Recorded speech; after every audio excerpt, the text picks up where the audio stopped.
The Chennai shopping mall శ్రావణ సంబరం KG sale nakshi jewellery Mela flat 50% of.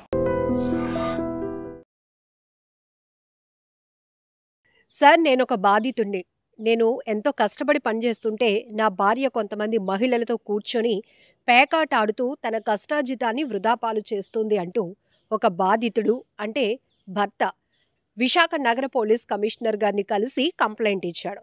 అయితే లోకల్గా ఉన్న పోలీస్ స్టేషన్లో చాలాసార్లు కంప్లైంట్ ఇచ్చినా వీళ్ళందరినీ పిలిచి కౌన్సిలింగ్ ఇచ్చి పంపించేస్తున్నారు. సార్ దయచేసి మీరు దీనిపైన సీరియస్గా యాక్షన్ తీసుకోండి. ఎందుకంటే ఎంతో కష్టపడి పనిచేస్తూ వస్తున్నాం, అంతో కొంత సంపాదించుకుంటున్నాం.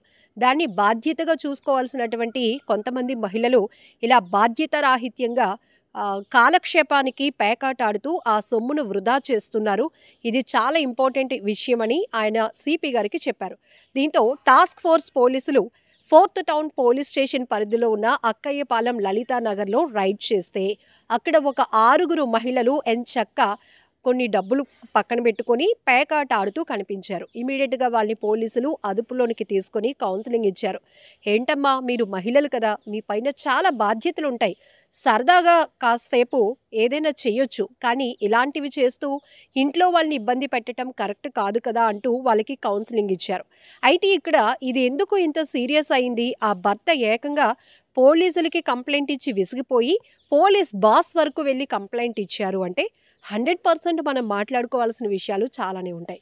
ఎందుకంటే ఇప్పుడు కుటుంబ బాధ్యతల విషయంలో పేరెంట్స్ ఇద్దరిది కూడా కీలకమైన పాత్ర. అంటే అటు భార్యది భర్తది.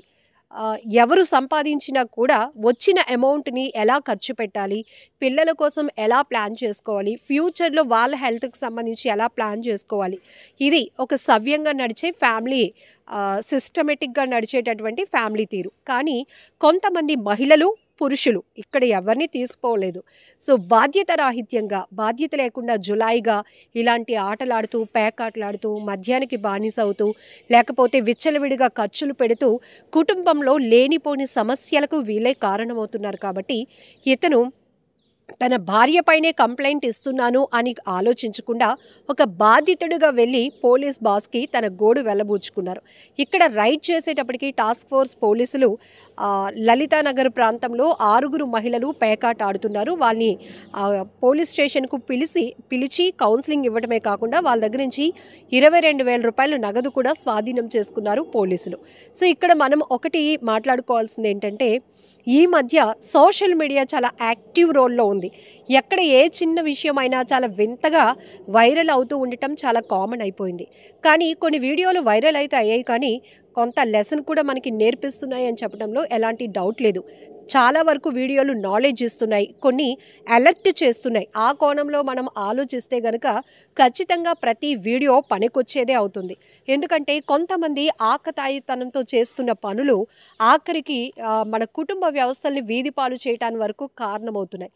ఇక్కడ మహిళలు పేకాటాటం క్లబ్ కల్చర్ అనేది మనం చూస్తూ ఉంటాం. అది కొంచెం హైఫైడ్గా లైఫ్ స్టైల్లో ఉండే వాళ్ళకి. కానీ ఇప్పుడు పోలీసులు అదుపులోనికి తీసుకొని కౌన్సిలింగ్ ఇచ్చిన ఈ మహిళల పరిస్థితి మిడిల్ క్లాస్ ఫ్యామిలీ. అందుకే ఆ భర్త నేను ఒక బాధితుడిని అంటూ పోలీసుల్ని అప్రోచ్ అయ్యాడు. పోలీస్ బాస్కి తన బాధని వెళ్ళగక్కున్నారు. ఎందుకంటే కష్టార్జితం చేసి ఎంతో కొంత సంపాదిస్తున్నాం, శాలరీ పైనే ఆధారపడి జీవించే వాళ్ళకి ₹1 వేస్ట్గా బయటికి వెళ్ళినా కూడా చాలా పెయిన్గా ఉంటుంది. ఎందుకంటే కష్టపడేవాడికే ప్రతి రూపాయి విలువ తెలుస్తుంది. కాబట్టి విచ్చలవిడిగా డబ్బు వచ్చింది అనుకోండి, దాన్ని అదే విచ్చలవిడితనంతో ఖర్చు పెట్టే వాళ్ళకి ఏ లెక్క ఉండదు. కానీ మధ్యతరగతి కుటుంబాలు, పేదరికంలో ఉన్న వాళ్ళ సంగతికి వస్తే ప్రతి రూపాయి చాలా విలువైనదిగానే ఉంటుంది. ఆ రూపాయి దేనికైనా ఫ్యామిలీకి, కుటుంబానికి, ఆరోగ్యానికి కోసం కావచ్చు, లేకపోతే ఏదైనా కొనుక్కోవటానికి ఉపయోగపడుతుందా అని ఆలోచించే మైండ్ సెట్స్ మనవి.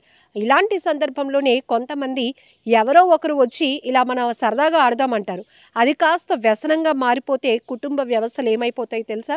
చాలా వరకు ఇప్పుడు మనం సోషల్ మీడియాలో వైరల్ అవుతున్న వీడియోలు కూడా చూస్తూ ఉన్నాం. సో డ్రెస్సింగ్ కల్చర్ మారుతోంది, హ్యాబిట్స్ మారుతున్నాయి, విచ్చలవిడితనం పెరుగుతోంది. భార్య భర్త విషయంలో కావచ్చు, భర్త భార్య విషయంలో కావచ్చు నెగ్లిజెన్సీగా ఉండటం, పిల్లల్ని పక్కన పెట్టడం, ఇవన్నీ నడుస్తూ ఉన్నాయి. కాబట్టి అంత దూరం వరకు ఆయన ఫ్యామిలీ పరంగా అంత నష్టపోకుండా ముందే అలర్ట్ అయ్యి ఇలా పోలీసులకు తన భార్య గురించి, తన భార్యతో పాటు పేకాట ఆడుతున్న గ్రూప్ మొత్తాన్ని పట్టించాలి అనుకున్నాడు. ఒక రకంగా వాళ్ళని పట్టించాలి అనే కన్నా బుద్ధి చెప్పాలి అనే ఒక ప్రయత్నం. ఎందుకంటే తను చాలాసార్లు చెప్పి చూశాడంట.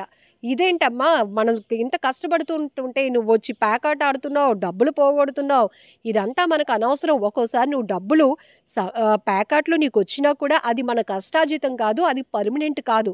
శుభ్రంగా చక్కగా ఒక హుందాతనంగా సాంప్రదాయంగా నువ్వు మెయింటైన్ అవ్వాలి అని చెప్పి చూస్తే ఆమె నెగ్లిజెన్సీ, ఆమె కనీసం భర్త మాటల్ని కూడా వినిపించుకునే పరిస్థితిలో లేదు. కాబట్టి ఇంతకుముందు కూడా 4th టౌన్ పోలీసులకు అతను కంప్లైంట్ ఇచ్చారు. పోలీసులు మాత్రం ఏం చేస్తారు, ఇది పెద్ద నేరం కాదు, ఘోరం కాదు, అలాని వాళ్ళని పిలిచి కౌన్సిలింగ్ ఇచ్చి పంపించేశారు. ఇలా కాదు, ఒక్కసారి వీళ్ళపై రైడ్ జరిగి వీళ్ళు పేకాట కోసం పెడుతున్నటువంటి డబ్బులు ఏదైతే ఉందో అది పోలీసులు తీసేసుకుంటే ఆ తర్వాత వీళ్ళకి దాని విలువ తెలిసొస్తుంది అనే ఒక ఆలోచనతో నేరుగా పోలీస్ కమిషనర్ గారు అయిన శంకబ్రత బాగ్జీ సార్ని కలిసి ఈ విషయాన్ని తను చెప్పుకొని వచ్చాడు. దీంతో టాస్క్ ఫోర్స్ పోలీసులతో రైడ్ చేయించినటువంటి సిపి గారు ఈ రైడ్లో 6 మహిళల్ని పేకాట ఆడుతూ ఉంటుండగా అదుపులోనికి తీసుకోవడం జరిగింది. వారికి కౌన్సిలింగ్ ఇచ్చి పంపించేశారు. వాళ్ళ నుంచి 22,000 రూపాయల నగదు కూడా స్వాధీనం చేసుకున్నారు. సో ఈ వీడియో పైన మీరేమంటారో కూడా కామెంట్ బాక్స్లో మెన్షన్ చేయండి. ఖచ్చితంగా మనం చెప్పొచ్చు, కుటుంబ వ్యవస్థ అనేది ఇక్కడ భార్య భర్త ఇద్దరి చేతుల్లో చాలా ఈక్వల్గా సమానంగా బాధ్యతలు ఉంటాయి. ఒకరు ఇంటిని చూసుకునే బాధ్యతలు తీసుకుంటే ఇంకొకరు బయటకు వెళ్ళి పనిచేసే బాధ్యతలు తీసుకుంటారు. ఇంకొన్ని ఫ్యామిలీస్లో అయితే భార్య భర్త ఇద్దరు సంపాదిస్తూ ఇద్దరు కూడా కుటుంబాన్ని హ్యాపీగా తీసుకువెళ్ళాలి, పిల్లల కోసం ఆలోచించాలి అని చాలా సాక్రిఫైస్ చేస్తూ ఉన్నటువంటి ఫ్యామిలీస్ని చూస్తున్నాం. విపరీతమైన ఒత్తిడిని ఎదుర్కొంటున్నటువంటి వారిని చూస్తున్నాం. సో ఇది కొంత ఇన్స్పిరేషన్. మరి వీళ్ళ చేస్తున్నది ఇన్స్పిరేషన్ అంటామా? చాలామంది ఇబ్బంది పడే పరిస్థితులు ఉంటాయి కదా. సో ఈ వీడియో పైన మీ అభిప్రాయాన్ని కూడా కామెంట్ బాక్స్లో మెన్షన్ చేయండి. నిజంగా ప్రస్తుతం ఉన్నటువంటి సమాజం దేనికి ప్రయారిటీ ఇస్తుంది? ఆర్థిక సంబంధాల చుట్టూ మాత్రమే తిరుగుతుంది. మళ్ళీ ఎన్నికలంగానే చాలా విరక్తి కలుగుతాం. మంచి అనిపిస్తుంది కదా, లేడీస్ కూడా ఛాలెంజింగ్ జాబ్స్ చేసినప్పుడు చాలా బాగుంటది. ట్రాఫిక్ అసిస్టెంట్స్ గా నియమించిన ట్రాన్స్జెండర్స్ అందరితో సాల్యూట్ చేయించుకుంటున్నారు. ఫుడ్ డెలివరీ ఇవ్వటానికి వెళ్ళినటువంటి డెలివరీ బాయ్ అనిల్ పై కళ్ళ ముందు